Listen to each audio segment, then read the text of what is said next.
آنجا که انتظام قانون است، آنجا که قرارها زود قبول می شوند و مسئولیت بر دوش است، سالها باز زنان پهلوی مردان خدمت می کنند. زنانی که نه تنها لباس حربی را به بر می کنند، بلکه مسئولیت امنیت کشور را به دوش می گیرند. زنانی که در صف قشونها استواری، صبر و قدرت اراده را نشان می دهند.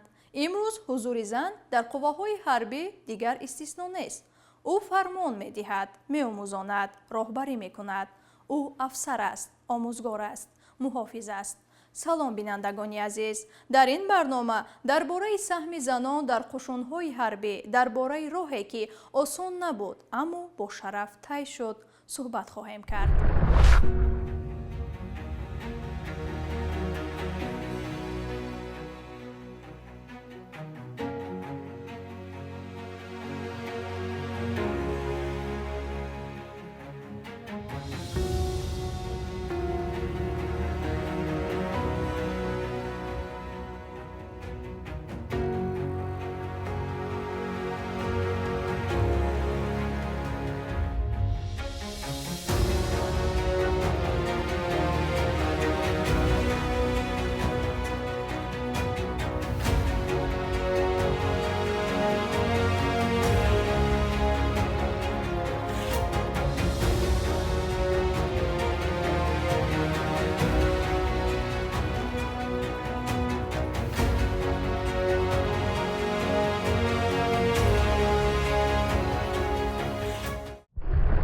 در طول تاریخ حمایه وطن بیشتر همچون رسالت مردان تصور میشد. هنوز از زمانهای قدیم زنان در خود میدان حمایه حضور داشتند، همچون طبیب، پیامرسان و حتی جنگاور. با تشکل دولت‌های معاصر و نظام کسبی حربی، سهم زنان تدریجاً رسمی شد. آنها به مؤسسه‌های حربی راه یافتند، صاحب عنوان شده مسئولیت‌های جدی را به دوش گرفتند. در کشورهای گوناگون این روند با سرعت‌های گوناگون صورت گرفت، اما یک چیز روشن بود: ارتش به سهم زنان دیگر کامل نیست. قوای مسلح این همه با دستگیری به واسطه سرفرمانده عالی قوای مسلح جمهوری تاجیکستان گنرال ارتش امام علی رحمان که با دستگیری به واسطه سرور دولت، ما زنان مادران همچون یک شجاع وطن در قطار مردانی که برای حفظ و برای شجاع وطن یعنی خدمت میکنن، ما در قطار مردان در وظیفه‌های گوناگون افسری کار فعالیت مینماییم. خدمت مادر وطن فرض است و قرض. من شدم لایق به این قرض وطن. امروز ما با روحیه بلند وطن دوستی و شکرگزاری از فضای آرام و آسایشته وطن عزیزمان 33مین سالگرد تأسیس یابی قواهای مسلح کشور را با یک شکوه و شهامت خاصه تجلیل می‌نماییم. از فرصت مناسب استفاده برده می‌خواهم تمام هیئت شخصی قواهای مسلح را، افسران باننگ و ناموس، افسران دلیر و شجاع کمیته حالت‌های فوق‌العاده و مدافع گردنی نزد حکومت جمهوری تاجیکستان را که بهر حمایت مرزبان، بهر نجات جان انسان امروز صادقانه و صافدلانه خدمت نموده ایستادند تبریک و مبارکباد گفته به هر یکی آنها تن صحت، خانه آباد و در اجرای وظیفه پرمسئول و پرشرفشان برای کامیابی‌ها تمنا نمایم. در تاجیکستان نیز پس از به دست آمدن استقلال صحیفه نو گشوده شد. زنان به ساختارهای حربی جلب گردیدند. امروز زنان در صف قشونهای حربی نه تنها خدمت میکنند، بلکه فرمان میدهند، میآموزانند و راهبری مینمایند. در پس هر لباس حربی یک انتخاب ایستاده است: انتخاب مسئولیت، انتخاب خدمت و انتخاب راه دشوار. برای زن این راه همیشه آسان نبود. نگاه‌ها، شبهه‌ها، انتظاری‌های سنگین، اما بعضی‌ها تسلیم نشدند. من پیش از همه همچون زن، همچون مادر، همچون خدمتچی حربی حس بلندی وطن دوستی، حمایه مرزبان و تنجی آرامی امنیت مملکت مرا وادار کرد که همین ساحه حربی را انتخاب نمایم. ساحه حربی نه بلکه قوای حربی را یعنی می‌آموزد، بلکه شخصیت رو تربیت می‌کند در هویت انسان دوستی، وطن پروری، میهن پرستی، جسوری، دلیری و شجاعت به وطن. امروز که ما در تجلیل روز قوای مسلح جمهوری قرار داریم، یعنی قوای مسلح جمهوری تاجیکستان در یک از دوره استقلالت دستاوردی خیلی مهم و یک پیشبردی دست خیلی مهم و اینچنین سپری با اعتماد دولت یعنی تبدیل یافت. 23 فеврал рӯзи ҳимоятгарони ватан, рӯзе ки рамзи садоқат, шуҷоат ва масъулияти бузург дар назди кишвар аст. дар баробари мардон, занон низ дар сафи қушунҳои ҳарбӣ ва сохторҳои қудратӣ бо ифтихор хизмат мекунанд. саҳми занон дар соҳаи амният сол ба сол бештар мегардад. онҳо исбот карданд ки ирода, интизом ва ҳисси масъулият ҷинс надорад. зан дар низом на танҳо иҷрои фармон мекунад, ӯ қарор қабул мекунад, роҳбарӣ менамояд, меомӯзонад ва масъулияти ҷонии дигаронро ба дӯш мегирад. нақши занон махсусан дар фаъолияти кумитаи ҳолатҳои фавқулода ва мудофиаи граждании назди ҳукумати ҷумҳурии Тоҷикистон бисёр муҳим аст. ин ҷо онҳо дар шароите хизмат мекунанд ки ҳар сония метавонад тақдирсоз бошад. ҳангоми заминларза, сел, сӯхтор, садамаҳои гуногун ва дигар ҳолатҳои фавқулода занони ин ниҳод дар хатари аввалини наҷоти инсон қарор доранд. онҳо наҷотбахшанд, табибанд, равоншиносанд, мутахассисони омодасози аҳолӣ мебошанд. дар лаҳзаҳое ки тарс ҳукмрон мешавад, маҳз оромӣ, сабр ва масъулияти онҳо ба мардум бовар мебахшад. дар кумитаи ҳолатҳои фавқулода ман муддати 25 сол аст ки кор ва фаъолият менамоям. ба раисати тиббии кумитаи ҳолатҳои фавқулода ҳифзи тақвият ва нигаҳдории саломатии хизматчиёни ҳарбӣ, гузарондани чорабиниҳои профилактикӣ, омӯзондан ва тайёр намудани мутахассисони касбӣ, аз он ҷумла наҷотдиҳандагон ва аҳолӣ оид ба расондани ёрии аввалини тиббӣ ҳангоми ҳолатҳои фавқулода вогузор карда шудааст. кори онҳо на ҳамеша намоён аст, аммо арзиши он бениҳоят бузург аст. ин наҷоти ҷони инсон, ҳифзи амният ва устувории ҷомеа мебошад. муҳимияти ҳузури занон дар чунин сохторҳо танҳо дар иҷрои вазифа нест. онҳо бо фаъолияти худ қолабҳои кӯҳнаро мешикананд. ба насли ҷавон илҳом мебахшанд ва нишон медиҳанд ки хизмат ба ватан метавонад ҳамзамон рисолат, ифтихор ва роҳи зиндагӣ бошад. ин гуна занон бо ҷасорат, фидокорӣ ва муҳаббат ба ватан дар сафи қушунҳои ҳарбӣ ва сохторҳои наҷотбахш хизмат мекунанд. заноне ки амнияти имрӯза ва умеди фардои моро ҳифз менамоянд. ҳукумати кишвар аз рӯзҳои аввали соҳиб истиқлолӣ дарк мекард ки давлат бидуни қувваҳои мусаллаҳ вуҷуд дошта наметавонад. аз ин рӯ бо дастгирии бевоситаи асосгузори сулҳу ваҳдати миллӣ, сарфармондеҳи олии қувваҳои мусаллаҳ, сардори мудофиаи граждании ҷумҳурии Тоҷикистон муҳтарам Эмомалӣ Раҳмон, қувваҳои мусаллаҳ дар заминаи холӣ таъсис ёфта имрӯз ба як нерӯи бузурги тавоно табдил ёфтааст. албатта дар таҳкиму тақвияти қувваҳои мусаллаҳ, баланд бардоштани қудрати дифоии кишвар саҳми занону бонувон ба ғоят бузург аст, зеро онҳо пеш аз ҳама родмардони ҳақиқии ватанро ба дунё оварда худ низ дар таҳкими сулҳу субот содиқонаю софдилона хизмат менамоянд. солҳо пеш ҳузури зан дар қушунҳои ҳарбӣ истисно шуморида мешуд. дар фарҳанг ва андешаҳои ҷомеа ин соҳаро асосан ба мардон нисбат медоданд. аммо вақт исбот кард ки нерӯи ҷисмонӣ ва ирода ҷинс надорад ва масъулиятро ҳар кас метавонад ба дӯш бигирад. занони низомӣ ҳамеша бояд устуворӣ, сабр, қудрат ва иродаро нишон диҳанд. онҳо меомӯзанд ки чӣ тавр бо стресс, хатар ва масъулияти бузург рӯбарӯ шаванд. ҳар қарор ва ҳар амал метавонад на танҳо натиҷаи хизмат, балки бехатарии ҳамроҳони онҳо ва зиндагии мардумро муайян кунад.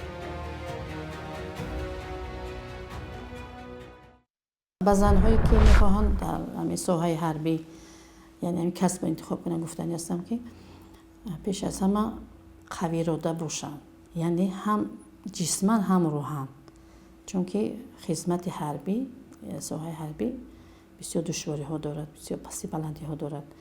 ба ҳамаи пасти баландӣ тобовар бошанд, нотарс бошанд, шуҷоъ бошанд.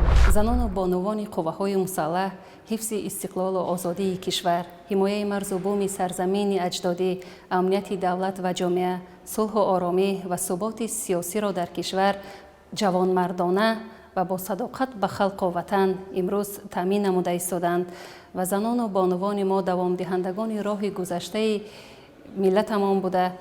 در کمیته حالتهای فوق‌العاده امروز من همچون روزنامه‌نگار فعالیت نموده ایستادم و برای من همچون زن باعث افتخار و سرفرازی است که در برابر مردان صادقانه و صافدلانه استوارانه قدم می‌گذارم و از کسب انتخاب نموده خود افتخار دارم. سهم زنان در قشون‌های حربی تنها اجرای وظیفه نیست. آنها نمونه جسارت و مسئولیت هستند. آرزوهای نورسان را الهام می‌بخشند و نشان می‌دهند که خدمت به وطن همیشه با افتخار و اراده قوی انجام داده می‌شود. امروز زنان در صف قشون‌ها نه تنها فرماندهند بلکه آموزگار، راهبر و محافظ همزمان هستند. هر کدام آنها قهرمانند با جسارت، اراده و محبت به کشور. بعد از ختم دانشگاه کار خود را به تازگی در صف قواهای مسلح آغاز نمودم. برای من همچون زن باعث افتخار و سرفرازی است که برابر مردان صافدلانه خدمت نموده ایستاده‌ام. سیاست خردمندانه پیشوای معظم ملت را سرمرغ کار خود قرار داده برای برطرف نمودن حالتهای فوق‌العاده همیشه آماده ایم. از فرصت مناسب استفاده برده تمام هیئت شخصی قواهای مسلح را با 33مین سالگرد ارتش ملی تبریک نموده به هر یکی آنها سلامتی، خانه‌آبادی و در اجرای وظیفه‌های پرمسئولیتشان برای کامیابی تمنا دارم. رفت لتنانت کلان شوربه با فرمان شما به نزد شما حاضر شد. مصاف ایسته. اطاعت. در خط اول نجات و حفظ امنیت، سهم زنان در کمیته حالتهای فوق‌العاده و مدافع گراجدنی نزد حکومت جمهوری تاجیکستان کلیدی است. زنان در این نهاد وظیفه‌های گوناگون را اجرا می‌کنند. آنها نجات بخشند، طبیبند، روانشناسند و متخصصان آماده ساز اهالی می باشند. هر یک روز کاری آنها پر از هیجان، مسئولیت و خطر هست. هنگام سیل، زمین لرزه، سوختار و دیگر حالتهای فوق‌العاده محض زنان اولین شده به کمک می رسند. آنها نه تنها جان انسانیت را نجات می دهند بلکه به مردم آرامی می بخشند و امید را زنده می کنند. هر لحظه که قوه و اراده آنها آزمایش می شود، این هم زمینه استواری جامعه می باشد. مهمیت حضور زنان در چنین ساختارها تنها در اجرای وظیفه نیست. آنها نمونه جسارت و مسئولیت هستند. به نسل جوان الهام می بخشند و نشان می دهند که خدمت به وطن همیشه با اراده قوی و دلسوزی انجام داده می شود. در کدام ساحه‌ای که ما سخن نگوییم، سهم زنان مهم است. چه کدام ساحه‌ای نباشد. زنان هستند که در ساحه اطلاعات کار میکنند. زنان هستند که ساحه مهندس هستند. زنان هستند که ساحه علاقه چی هستند. زنان هستند که در ساحه تیراندازی هستند. یعنی تیرانداز خوب هستند. یعنی در جامعه خیلی نظررس است. زن‌ها هستند که در چاره‌بینی‌های ورزشی اشتراک می‌کنند، همچون در چاره‌بینی‌های ورزشی حربی. زن‌های موفق داریم، زن‌های پیشقدم داریم، زن‌های فعال داریم. این برای جمعیت خیلی مهم است و پیش از همه نه اینکه یک قوه بزرگ برای حربی، بلکه یک قوه فرهنگی هم است. در چاره‌بینی‌های فرهنگی اشتراک می‌کنند، در چاره‌بینی‌های سطح جمهوری، سطح ناحیوی، سطح ناحیه جمهوری شهری، در همه چاره‌بینی‌هایی که هستند در چاره‌بینی‌های فرهنگی زن‌های ما فعال هستند. زن در ساحه حربی یعنی اشتراک میکنند و سهم خود را میگذارند. امروز زنان کمیته نه تنها کارمند و متخصص بلکه راهبر، آموزگار و محافظ جامعه هستند. هر کدام آنها نمونه عبرت برای همکاران و زن‌هایی میباشند که آرزوی خدمت به کشور را دارند. زنان کمیته حالتهای فوق‌العاده و مدافع گراجدنی نزد حکومت جمهوری تاجیکستان هر روز را با مسئولیت بزرگ آغاز می‌کنند. آنها راه آسان را انتخاب نکردند و برای خدمت خود به وطن اراده، استواری و جسارت لازم است. برای بسیاری از آنها انتخاب این کسب نه فقط اختیار بلکه آرزو و انگیزه بود. آنها می‌دانند که هر لحظه کار می‌تواند جان انسان‌ها را نجات دهد و این مسئولیت آنها را به نیروی بیشتر وادار می‌کند.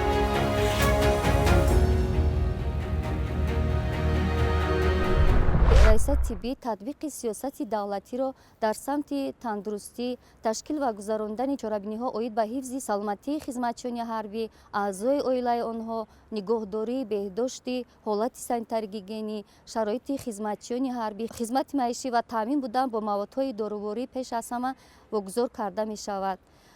ва инчунин ҳамаи инро раиса тиббӣ аз рӯи низомномаҳо, аз рӯи меъёри низомномаҳои тартиби адои хизмати ҳарбӣ ки ба хизматчиёни ҳарбӣ аз он ҷумла сарбозон вақте ки ба хизмати ҳарбӣ даъват менамоем, мо онҳоро пеш аз ҳама ҳолати ҷойгиркунии онҳоро, ҳолати ҷойи хоби онҳоро, ҳолати санитарӣ гигиенӣ, либос таъмин намудан бо хӯрока, пӯшокаи онро мо дар мадди аввал мегузорем ки бояд мо инро назорат ва дар фаъолияти худамон ҳамарӯза вогузор намоем.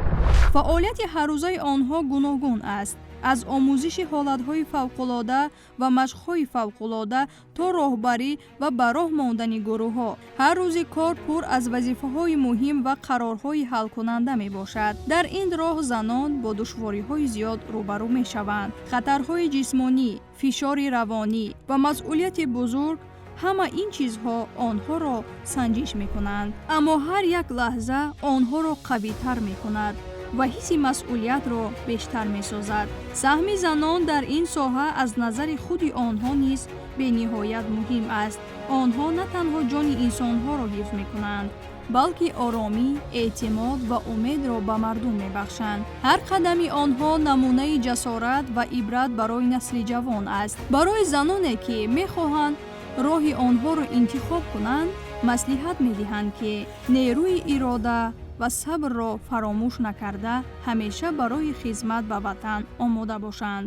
ҳар таҷриба, ҳатто вазнинтарин, нерӯи бештар ва дониш медиҳад ки ҳар як корманд метавонад ҳамчун мутахассис қавитар шавад. инчунин дастгирии оила ва наздикон барои онҳо муҳим аст.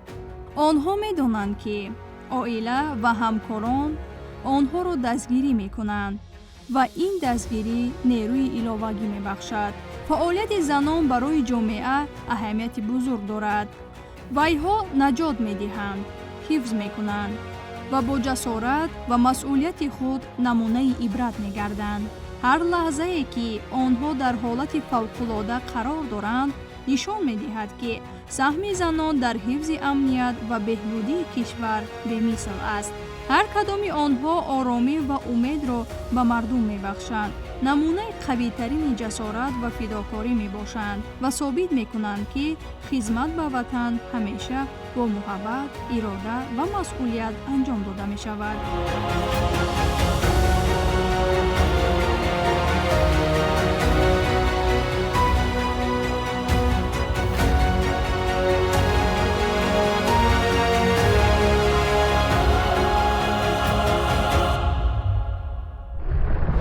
имрӯз мо бори дигар дидем ки ҳимоятгари ватан танҳо дар майдони ҳарбӣ нест.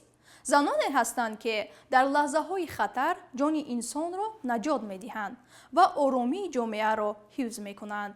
мақсади барномаи мо нишон додани саҳми занон дар хизмати ватан буд. саҳме ки бисёр муҳим мебошад. ба муносибати 23 феврал, рӯзи ҳимоятгарони ватан, ба ҳамаи онҳое ки бо садоқат ва масъулият хизмат мекунанд, арзи эҳтиром менамоем. бо ҳамин барномаи имрӯзаро ба анҷом мерасонем. хайр то барномаҳои дигар.